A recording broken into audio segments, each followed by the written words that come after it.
श्रीसूर्यस्तोत्रम्। सूर्यनारायणं देवं सर्वलोकप्रकाशकं ज्योतिर्मयस्वरूपं तं भानिधिं प्रणमाम्यहम्। श्रीरामपूजितं भानुं तमोराक्षसहारकं शुद्धसत्त्वप्रबोधं तं भानिधिं प्रणमाम्यहम्। चक्षुर्दीपप्रकाशं च अन्तश्चक्षुर्विकाशकं शिराशिरदृढीकारं भानिधिं प्रणमाम्यहम्। जीवदं जीवसंरक्षं जीवशक्तिप्रदीपकं जीवनाधाररश्मिं तं भानिधिं प्रणमाम्यहम्।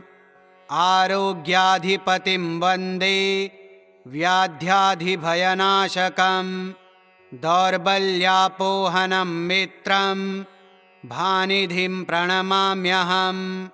पाटिताज्ञानकोहं तं ज्ञानप्रकाशभास्करं तेजस्करं सुतेजार्कं भानिधिं प्रणमाम्यहम्।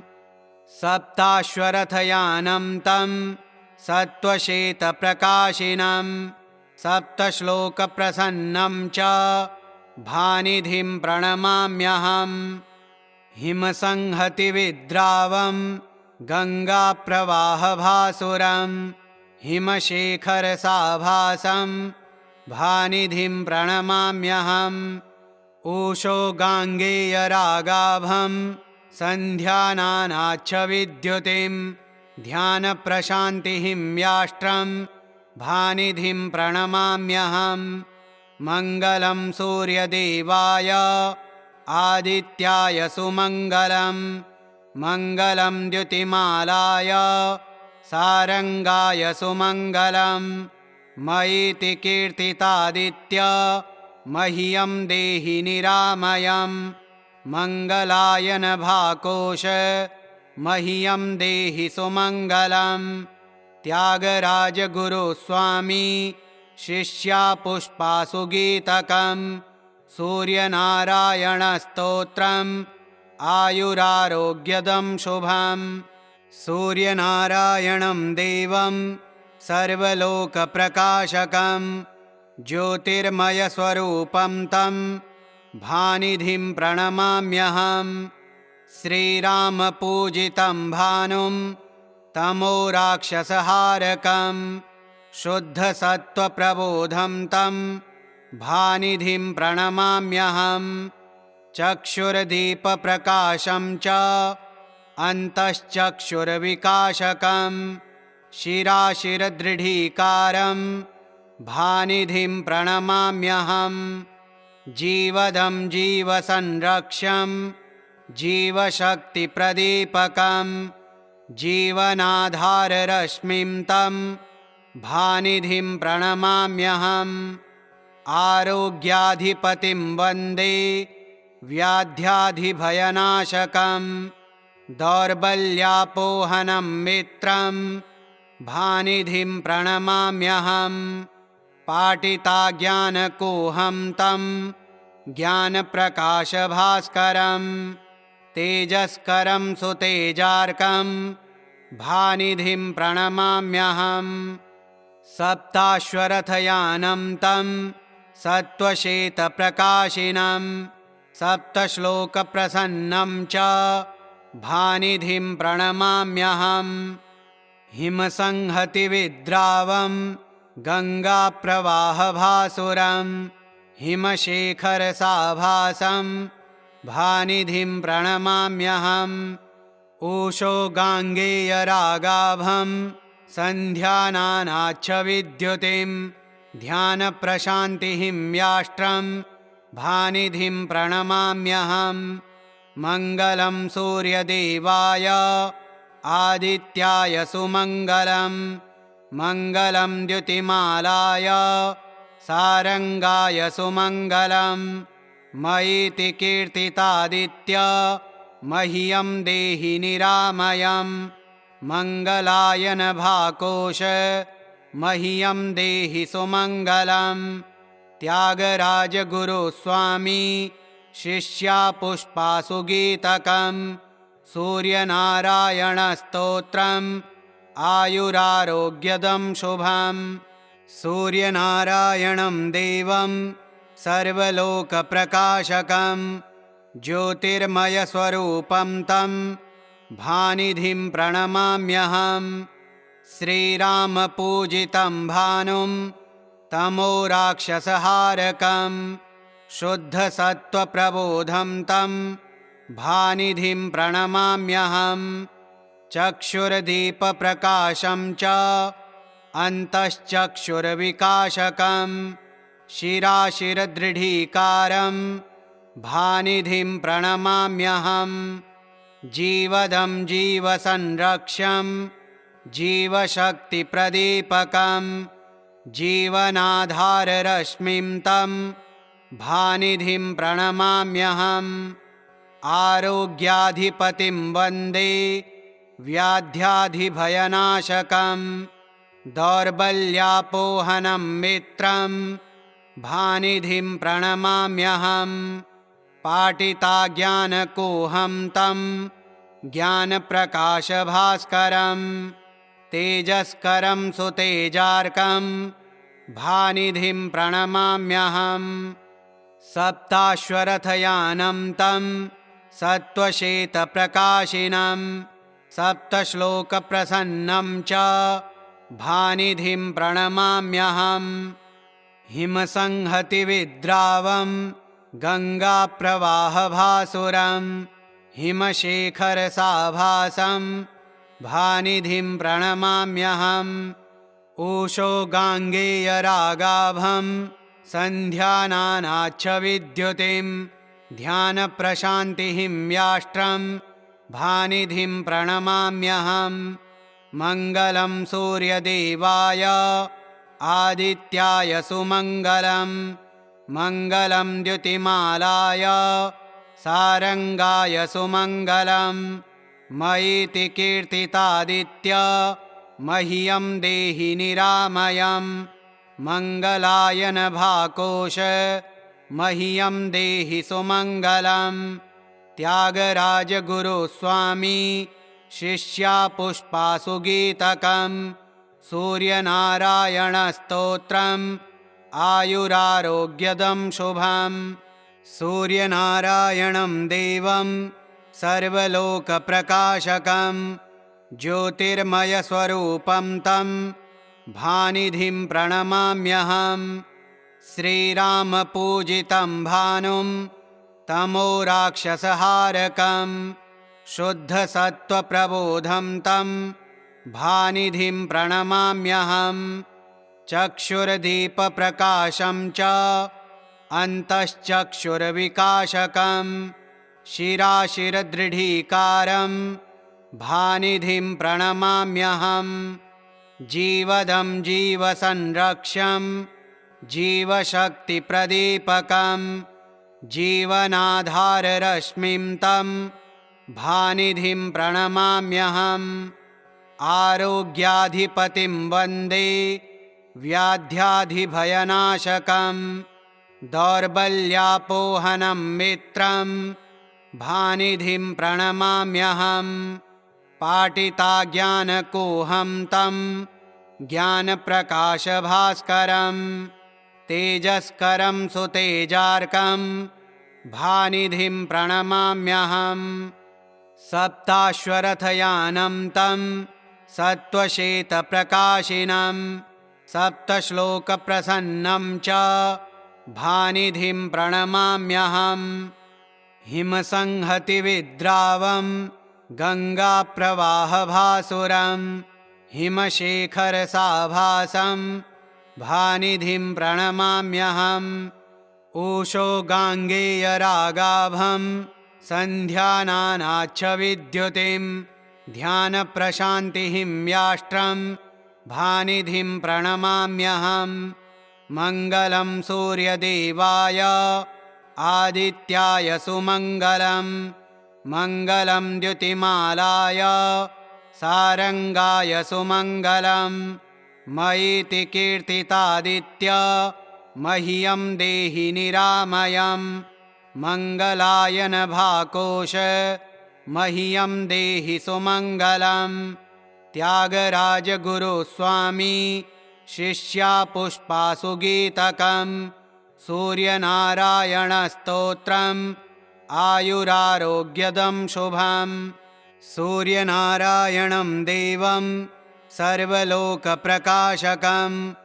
ज्योतिर्मयस्वरूपं तं भानिधिं प्रणमाम्यहं श्रीरामपूजितं भानुं तमोराक्षसहारकं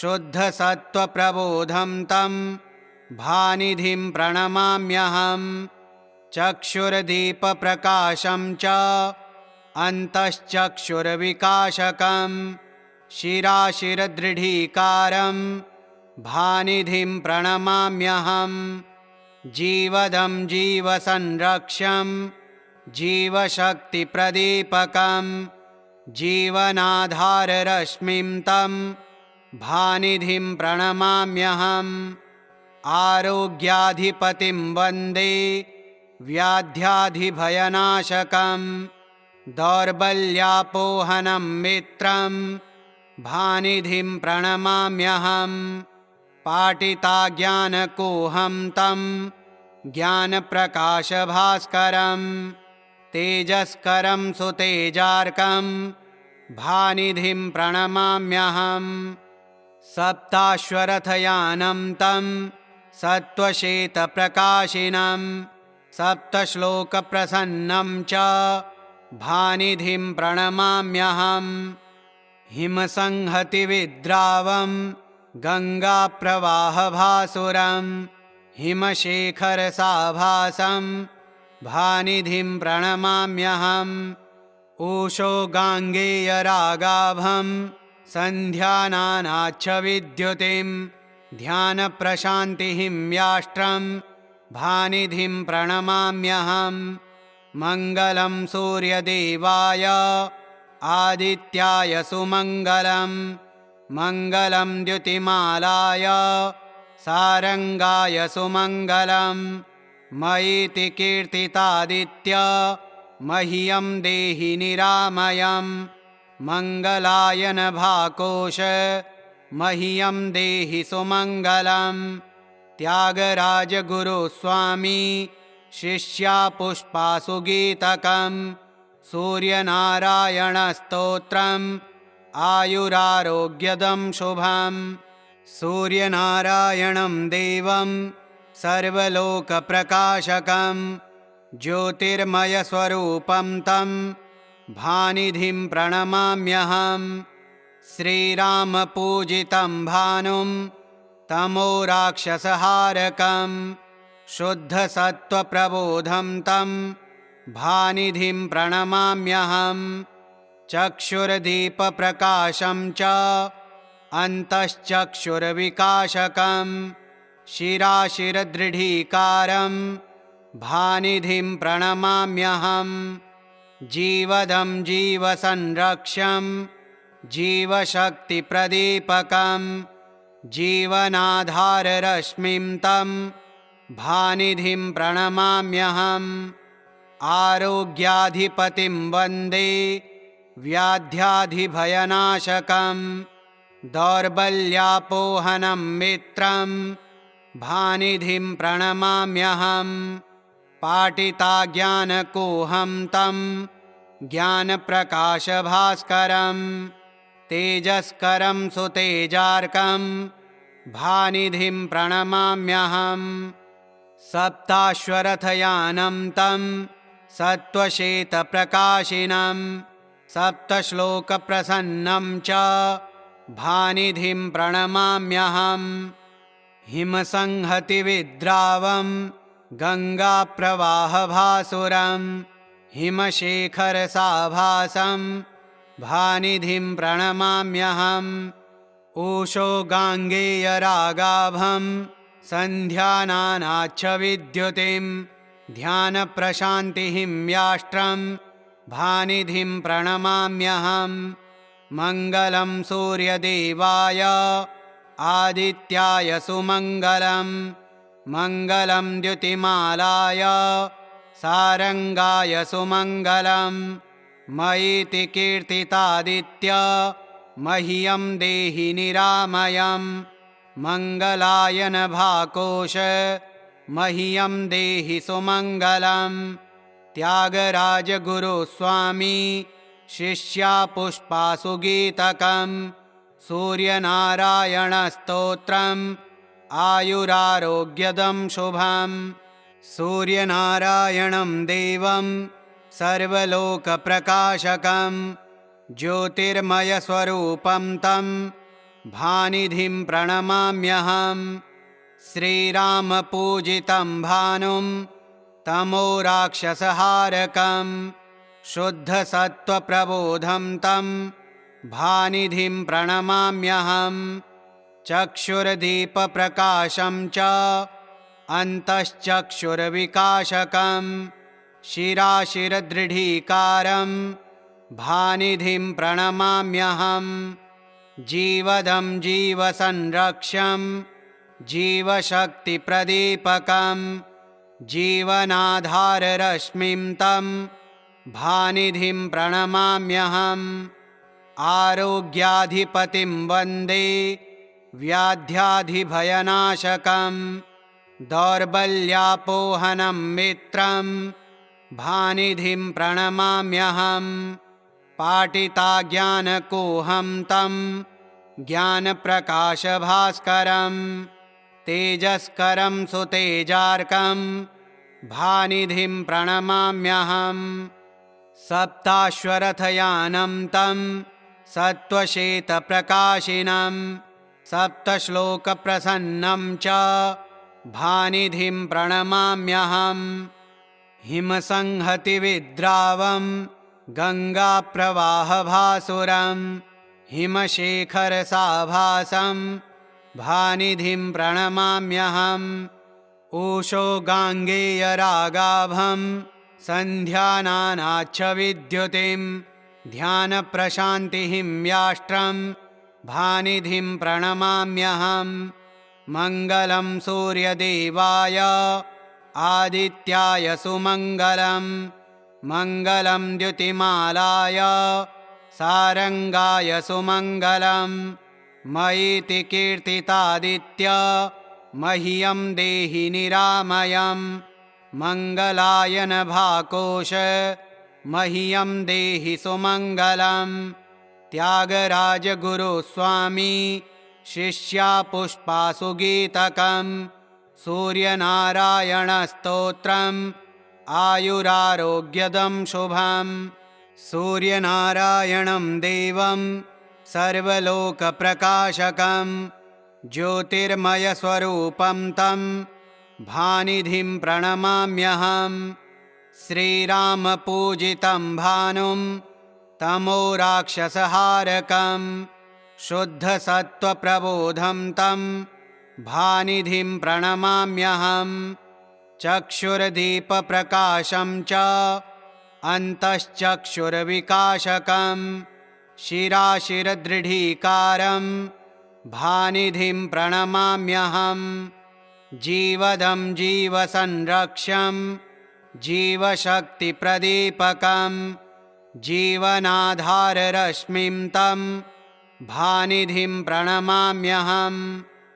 आरोग्याधिपतिं वन्दे व्याध्याधिभयनाशकं दौर्बल्यापोहनं मित्रं भानिधिं प्रणमाम्यहं पाटिताज्ञानकोहं तं ज्ञानप्रकाशभास्करं तेजस्करं सुतेजार्कं भानिधिं प्रणमाम्यहं सप्ताश्वरथयानं तं सत्त्वश्वेतप्रकाशिनं सप्तश्लोकप्रसन्नं च भानिधिं प्रणमाम्यहं हिमसंहतिविद्रावं गङ्गाप्रवाहभासुरं हिमशेखरसाभासं भानिधिं प्रणमाम्यहम् ऊषो गाङ्गेयरागाभं सन्ध्यानानाच्छविद्युतिं ध्यानप्रशान्तिहिम्याष्ट्रं भानिधिं प्रणमाम्यहं। मङ्गलं सूर्यदेवाय आदित्याय सुमङ्गलं। मङ्गलं द्युतिमालाय सारङ्गाय सुमङ्गलं। मयीति कीर्तितादित्य मह्यं देहि निरामयं। मङ्गलाय नभाकोश मह्यं देहि सुमङ्गलं। त्यागराजगुरुस्वामी शिष्या पुष्पासुगीतकं। सूर्यनारायणस्तोत्रम् आयुरारोग्यदं शुभम्। सूर्यनारायणं देवं सर्वलोकप्रकाशकं। ज्योतिर्मयस्वरूपं तं भानिधिं प्रणमाम्यहम्। श्रीरामपूजितं भानुं तमोराक्षसहारकं। शुद्धसत्त्वप्रबोधं तं भानिधिं प्रणमाम्यहम्। चक्षुर्दीपप्रकाशं च अन्तश्चक्षुर्विकाशकं। शिराशिरदृढीकारं भानिधिं प्रणमाम्यहम्। जीवदं जीवसंरक्षं जीवशक्तिप्रदीपकं। जीवनाधाररश्मिं तं भानिधिं प्रणमाम्यहम्। आरोग्याधिपतिं वन्दे व्याध्याधिभयनाशकं। दौर्बल्यापोहनं मित्रं भानिधिं प्रणमाम्यहम्। पाटिताज्ञानकोहं तं ज्ञानप्रकाशभास्करं। तेजस्करं सुतेजार्कं भानिधिं प्रणमाम्यहम्। सप्ताश्वरथयानं तं सत्त्वश्वेतप्रकाशिनं। सप्तश्लोकप्रसन्नं च भानिधिं प्रणमाम्यहम्। हिमसंहतिविद्रावं गङ्गाप्रवाहभासुरं। हिमशेखरसाभासं भानिधिं प्रणमाम्यहम्। ऊषो गाङ्गेयरागाभं सन्ध्यानानाच्छविद्युतिं। ध्यानप्रशान्तिं याष्ट्रं भानिधिं प्रणमाम्यहम्। मङ्गलं सूर्यदेवाय आदित्याय सुमङ्गलं। मङ्गलं द्युतिमालाय सारङ्गाय सुमङ्गलं। मयीति कीर्तितादित्य मह्यं देहि निरामयं। मङ्गलाय नभाकोश मह्यं देहि सुमङ्गलं। त्यागराजगुरुस्वामी शिष्या पुष्पासुगीतकं। सूर्यनारायणस्तोत्रम् आयुरारोग्यदं शुभम्। सूर्यनारायणं देवं सर्वलोकप्रकाशकं। ज्योतिर्मयस्वरूपं तं भानिधिं प्रणमाम्यहम्। श्रीरामपूजितं भानुं तमोराक्षसहारकं। शुद्धसत्त्वप्रबोधं तं भानिधिं प्रणमाम्यहम्। चक्षुर्दीपप्रकाशं च अन्तश्चक्षुर्विकाशकं। शिराशिरदृढीकारं भानिधिं प्रणमाम्यहम्। जीवदं जीवसंरक्षं जीवशक्तिप्रदीपकं। जीवनाधाररश्मिं तं भानिधिं प्रणमाम्यहम्। आरोग्याधिपतिं वन्दे व्याध्याधिभयनाशकं। दौर्बल्यापोहनं मित्रं भानिधिं प्रणमाम्यहम्। पाटिताज्ञानकोहं तं ज्ञानप्रकाशभास्करं। तेजस्करं सुतेजार्कं भानिधिं प्रणमाम्यहम्। सप्ताश्वरथयानं तं सत्त्वश्वेतप्रकाशिनं। सप्तश्लोकप्रसन्नं च भानिधिं प्रणमाम्यहम्। हिमसंहतिविद्रावं गङ्गाप्रवाहभासुरं। हिमशेखरसाभासं भानिधिं प्रणमाम्यहम्। ऊषो गाङ्गेयरागाभं सन्ध्यानानाच्छ विद्युतिं ध्यानप्रशान्तिं याष्ट्रं भानिधिं प्रणमाम्यहं मङ्गलं सूर्यदेवाय आदित्याय सुमङ्गलं मङ्गलं द्युतिमालाय सारङ्गाय सुमङ्गलं मयीति कीर्तितादित्य मह्यं देहि निरामयं मङ्गलाय नभाकोश मह्यं देहि सुमङ्गलं त्यागराजगुरुस्वामी शिष्या पुष्पासुगीतकं सूर्यनारायणस्तोत्रम् आयुरारोग्यदं शुभं सूर्यनारायणं देवं सर्वलोकप्रकाशकं ज्योतिर्मयस्वरूपं तं भानिधिं प्रणमाम्यहं श्रीरामपूजितं भानुं तमोराक्षसहारकं शुद्धसत्त्वप्रबोधं तं भानिधिं प्रणमाम्यहं चक्षुर्दीपप्रकाशं च अन्तश्चक्षुर्विकाशकं शिराशिरदृढीकारं भानिधिं प्रणमाम्यहं जीवदं जीवसंरक्षं जीवशक्तिप्रदीपकं जीवनाधाररश्मिं तं भानिधिं प्रणमाम्यहम् आरोग्याधिपतिं वन्दे व्याध्याधिभयनाशकं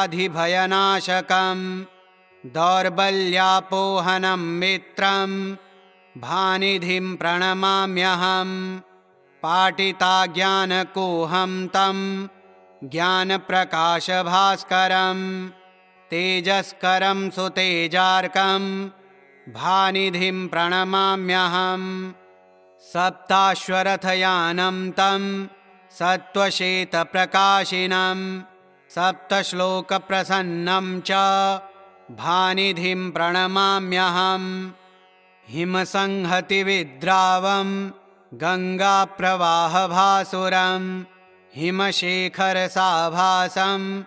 भानिधिं प्रणमाम्यहम् ऊषो गाङ्गेयरागाभं सन्ध्यानानाच्छ विद्युतिं ध्यानप्रशान्तिं याष्ट्रं भानिधिं प्रणमाम्यहं मङ्गलं सूर्यदेवाय आदित्याय सुमङ्गलं मङ्गलं द्युतिमालाय सारङ्गाय सुमङ्गलं मयीति कीर्तितादित्य मह्यं देहि निरामयं मङ्गलाय नभाकोश मह्यं देहि सुमङ्गलं त्यागराजगुरुस्वामी शिष्या पुष्पासुगीतकं सूर्यनारायणस्तोत्रम् आयुरारोग्यदं शुभं श्री सद्गुरु श्री त्यागराज स्वामिनः शिष्यया भक्तया पुष्पया कृता श्री सूर्यस्तोत्रम् श्री सूर्यार्पणमस्तु। ओम श्री सूर्याय नमः।